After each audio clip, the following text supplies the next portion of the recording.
Muchísimas gracias a todos por estar aquí esta tarde.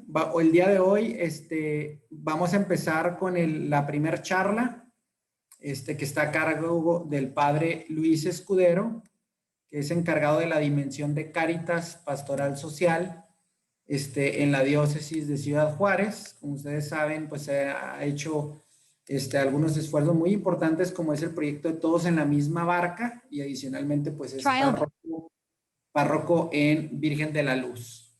Entonces, padre, estamos listos para tu presentación. Él nos va a hablar el día de hoy, el módulo 1 del día de hoy. Como ustedes saben, somos parte de la iglesia y la iglesia nos invita a conocer el proyecto global de pastoral, así como algunos otros documentos importantes de los que el padre Luis nos va a hacer mención. Entonces, partimos del hecho de ser iglesia y de estos documentos institucionales importantes, de los cuales trae algunas indicaciones relevantes para nosotros como laicos. Entonces, padre, pues adelante, cuentas con 25 minutos, padre. Muchas gracias, Gerardo. También aprovechar para agradecerle mucho a Caridad y Verdad.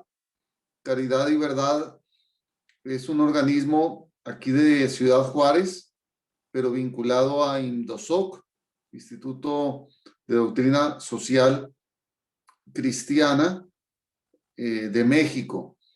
Agradecerles mucho. Gerardo coordina Caridad y Verdad, pero son ellos quienes estarán ayudando en toda la logística, la pedagogía de este curso que ya nos anunciaron durará 12 lunes. Comienzo pues con la primera reflexión.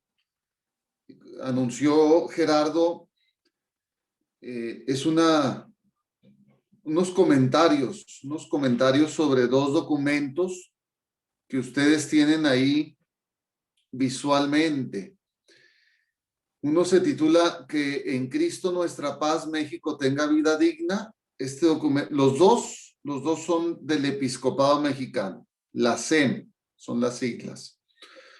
Este documento, el primero, es del 2010, hace 10 años, 11 años.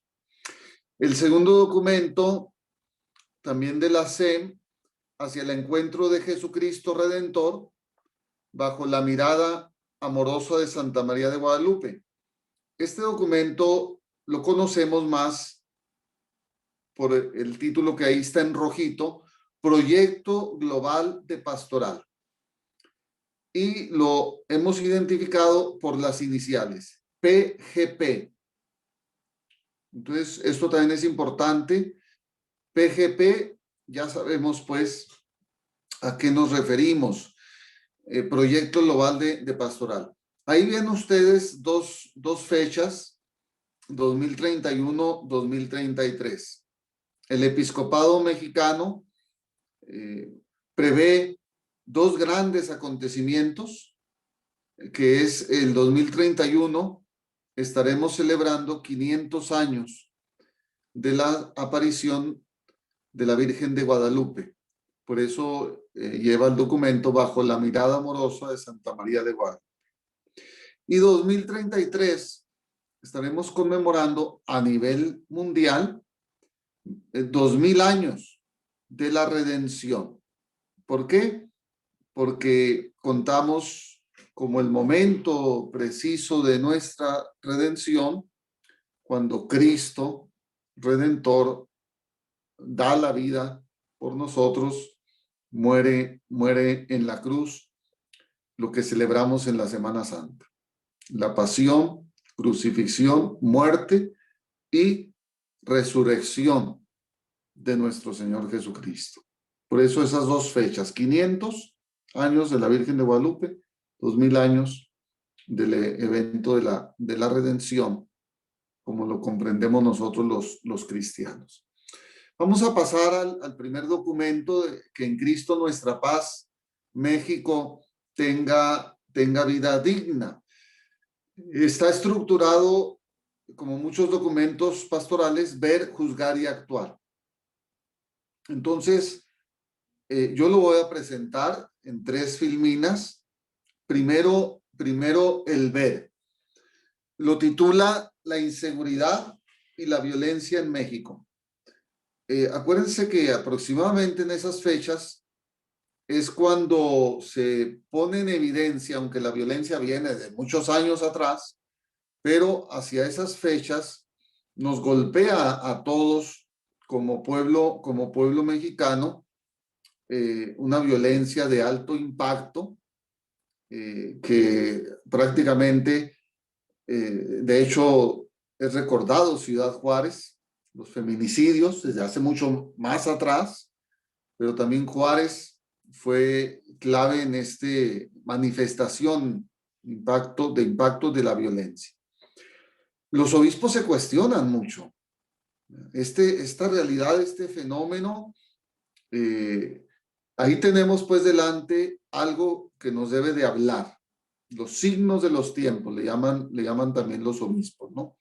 Que es la escalada de crimen organizado, y yo le agrego siempre del crimen no organizado, porque ahí hay una situación que está muy permeando toda nuestra sociedad. En esta escalada de crimen, los obispos identifican algunos factores que contribuyen a la inseguridad y a la violencia. Por ejemplo, en el campo de la actividad económica, pues se resalta un sinnúmero de actividades ilícitas, el fenómeno del abuso de poder, la realidad de la corrupción. Los obispos hablan de la desigualdad, de la violencia intrafamiliar, y permítanme leerles un numerito, el número 86, porque usan una expresión de una emergencia educativa. A mí me llama mucho la atención esa emergencia educativa. Dice: el fracaso del esfuerzo por formar personas sólidas, capaces de colaborar con los demás y dar sentido a la propia vida. Cité textualmente el número 86 de este documento, una emergencia educativa. Tres factores sobre los que urge intervenir los obispos. Acuérdense, estamos en el ver de este documento. Tres factores, así concluye este ver. Crisis de legalidad. Aquí lo entienden como la falta de respeto a las normas y a las leyes del tipo que sea. Crisis de legalidad. Y también el tema de la corrupción generalizada. En el punto número 2 hablan los obispos de algo que oímos mucho, pero quizá no suficientemente los agentes de pastoral lo tenemos bien identificado. Debilitamiento del tejido social. ¿Pero qué quiere decir esto? Los obispos nos lo dicen.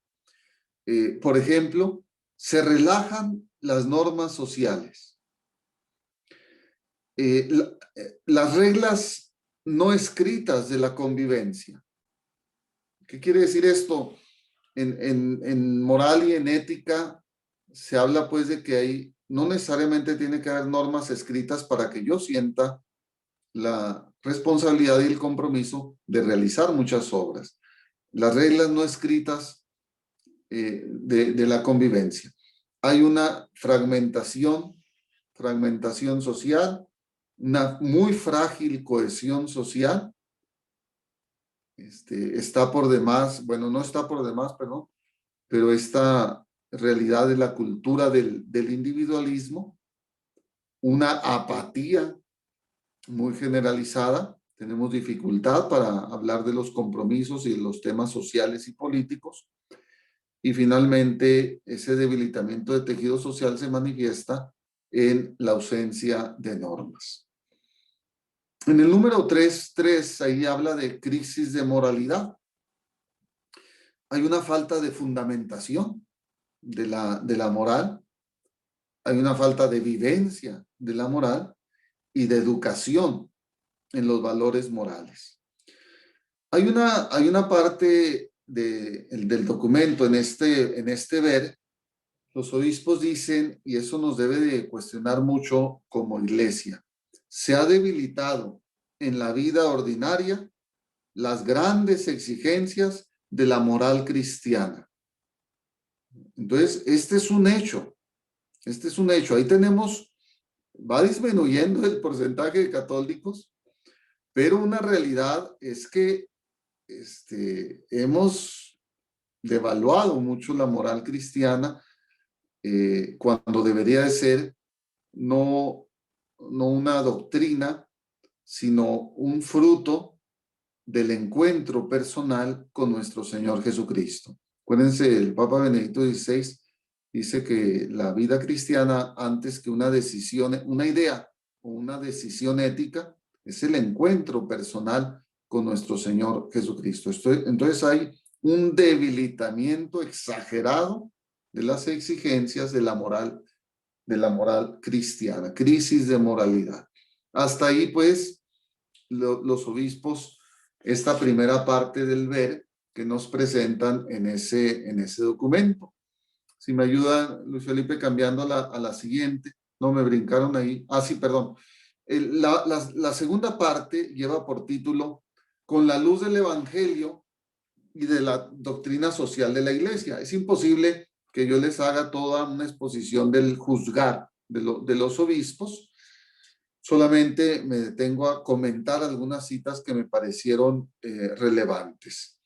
Una creciente manifestación de superficialidad en la experiencia de la fe. Encontramos una religiosidad popular, pero que cada vez es más confusa, nos está llevando más bien a supersticiones e idolatrías. Aquí los obispos tienen una cita en Primera de Juan. Dicen que el cristiano es quien conoce a Dios y su proyecto de amor para nosotros por medio de Jesucristo. Y por eso la cita bíblica, la experiencia de los apóstoles, ¿cuál era? Es decir, nosotros hemos conocido el amor que Dios nos tiene y hemos creído en él. Yo creo que ese debería de ser el referente de todos los cristianos. Conocemos el amor de Dios y creemos en él. Si estuviéramos anclados en esa realidad cristiana, pues claro que no relajaríamos la moral cristiana. Claro que seríamos muy creativos en practicar los valores del reino de Dios. En la siguiente filmina encontramos un texto que viene en el número 7, lo titulan los obispos, al servicio de la unidad. En este contexto de inseguridad y de violencia, la iglesia debe de estar al servicio de la unidad. Y puse el número 151, porque me parece muy, muy orientador, muy sugestivo. Los fieles laicos están llamados sin esperar u obedecer consignas y en fidelidad a su conciencia a comprometerse como ciudadanos y a participar activamente en los procesos y movimientos de la vida social. A mí creo que nos hace mucho todavía rescatar lo que se llama la eclesiología y sobre todo la teología del laico. También se cita varias veces, bueno, es un signo, la inseguridad y la violencia que los obispos están contemplando son un signo, es muy fuerte, es una denuncia profética. Dicen los obispos, son un signo del debilitamiento de la vida cristiana en el conjunto de la sociedad. De hecho, esta es una cita del Papa Benedicto XVI en la introducción de Aparecida. Cito ahí el documento Mane Nobiscus Domine. Es un texto sobre la Eucaristía y ahí dice, en medio de las situaciones de violencia, los cristianos somos interpelados a vivir la Eucaristía como una gran escuela de paz, donde se forman hombres y mujeres que en los diversos ámbitos de responsabilidades de la vida social, cultural y política sean artesanos de diálogo y comunión. Mane Nobiscus Domine, es este número 27, número 27. También otra referencia que hacen los obispos en la Eucaristía, al participar en ella de forma activa, consciente y responsable, aprendemos de ella a ser promotores de comunión, de paz y de solidaridad en todas las circunstancias de la vida. Muy breve, ¿verdad? Es muy breve. Termina el documento presentándonos la tercera parte, ver, juzgar. La tercera es el actuar. Y ahí solamente voy a mencionar los títulos prácticamente, a qué nos comprometemos, ¿verdad? Pero quiero citar el número 185, dice el debilitamiento en la vida práctica del sentido de Dios y del sentido del hermano. Hay un debilitamiento de esas experiencias que tocan, pues, o debieran tocar toda experiencia auténtica de Dios. Ese debilitamiento del sentido de Dios y del sentido del hermano, que no pueden separarse el uno del otro, cuestiona a fondo la manera como estamos educando en la fe y cómo estamos alimentando la vida cristiana. Se nos invita, pues hacen un examen de conciencia a los obispos, reconocimiento, ¿verdad?, de ciertas insuficiencias en el cumplimiento de nuestra misión. Y concluyen, por eso el título, promover el desarrollo, construir la paz, formar mujeres y hombres nuevos en Cristo, educación para la paz, ciudadanía para la paz y construcción de la paz. Entonces, si se fijan, el tema de la paz es un tema central desde el 2010, ¿eh? Estamos hablando desde el 2010. Con esto concluyo lo del primer documento. Les digo, es un repaso, no es una exposición completa, ¿verdad? Pero yo creo que nos ayuda a situarnos, porque el objetivo de esta charla con ustedes, pues, es ver por qué nuestro curso y dónde es una respuesta a nuestros obispos. Primero en este documento. Nos vamos al segundo documento, que ya dijimos que lo vamos a citar, Proyecto Global de Pastoral, PGP. Aquí no me voy a ir al ver y al juzgar, porque no podemos verlo ahorita todo el documento. Me voy directamente al actuar. El actuar de este documento concluye con 6 opciones de iglesia en México. Esas opciones, ahorita las vamos a ver, yo voy a citar 4 nomás. Las otras 2 son muy bellas, ¿no? Pues no estoy cortando el documento. Una es la que tiene que ver con todo el tema de una reflexión eclesiológica muy bonita de la iglesia como pueblo, y otra es que toca más directamente el tema de la evangelización y la catequesis. Quitando esas 2, ahorita voy a explicar por qué me quedé con estas. Porque tocan el tema de la paz, porque tocan el tema de la pastoral social. Los obispos introducen esta parte. Voy a citar el número 32 del documento. Dice: queremos sentir y hacer sentir a toda la Iglesia de México la grave y urgente necesidad de asumir las siguientes opciones pastorales. En estos momentos cruciales de la historia de la humanidad, presentamos con humildad y docilidad al Espíritu Santo los compromisos pastorales en los que queremos comprometernos. Entonces, los obispos nos están dando ya estas 6 opciones. Y por eso el plan mira a futuro 2031-2033. No es un plan de pastoral, pero sí son orientaciones, sí son lineamientos que deben orientar las pastorales en cada diócesis. Miren, la primera que ahí tienen ustedes en la filmina, la A, las nombra por letra A, B, C, D, E, F. En la A dice opción por una iglesia que anuncia y construye la dignidad humana. Detrás del tema de la violencia, hay una pérdida gravísima del concepto de dignidad de la persona. Todas las violaciones a las leyes que hacemos,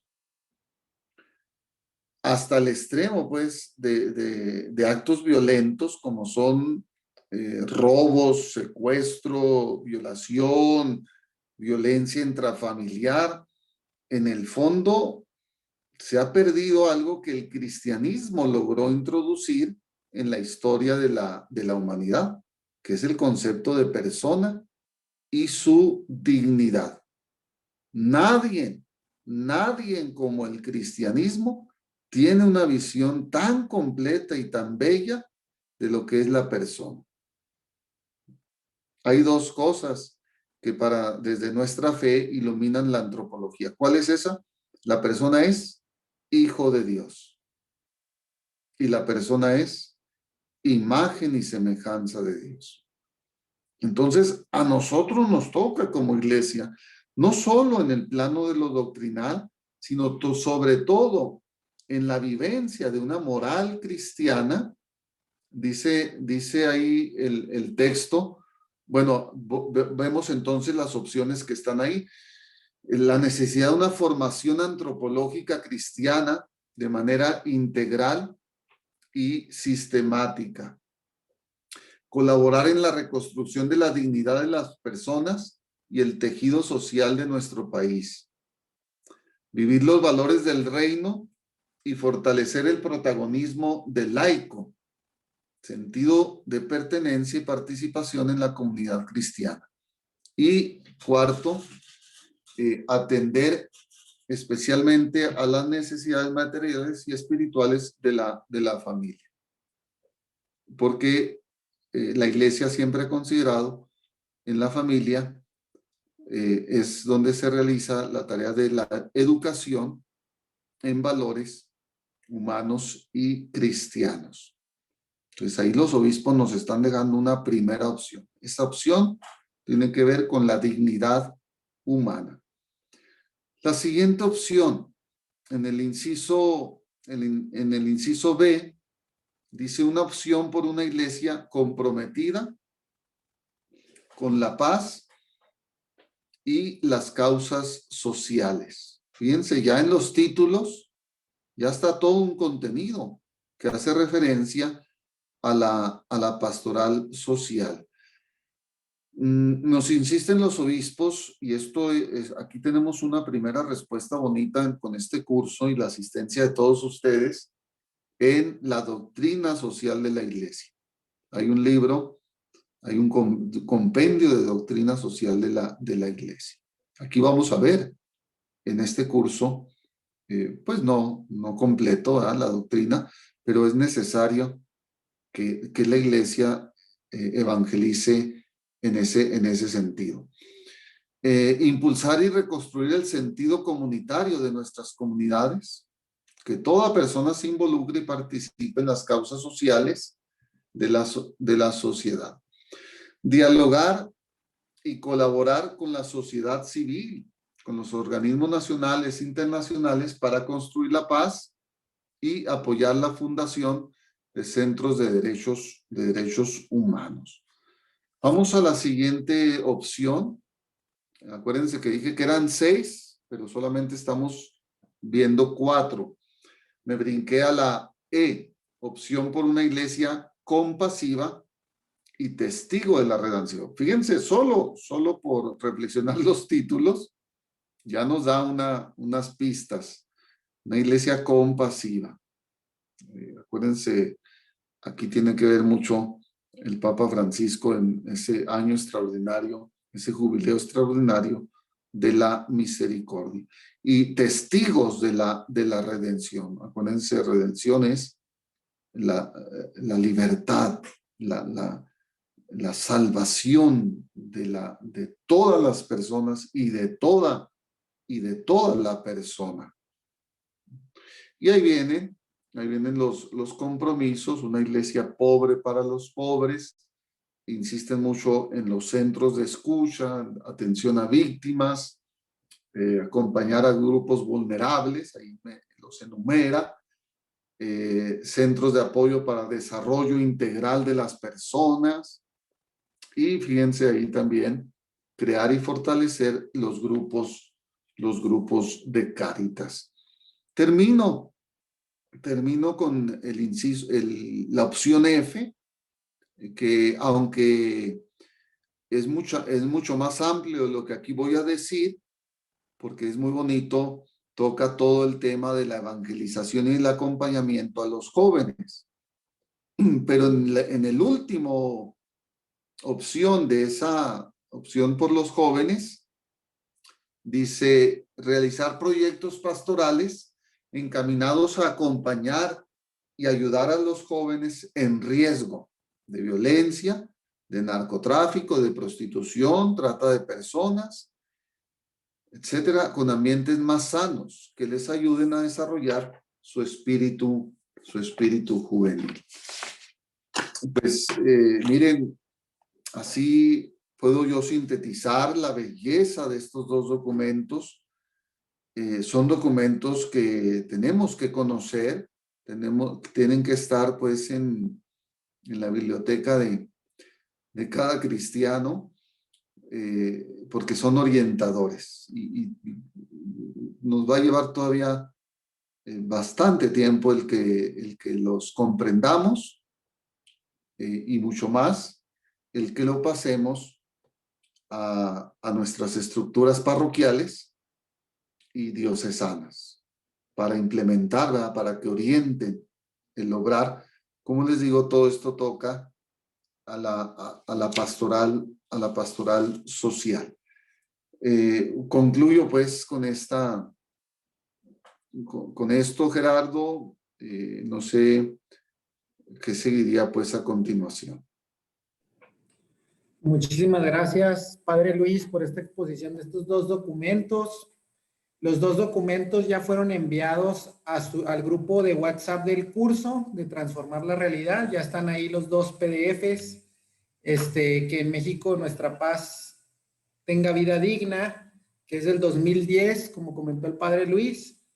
Y el otro documento de Hacia el Encuentro de Jesucristo Redentor, que les mandamos una filmina con algunos resúmenes y el documento también completo.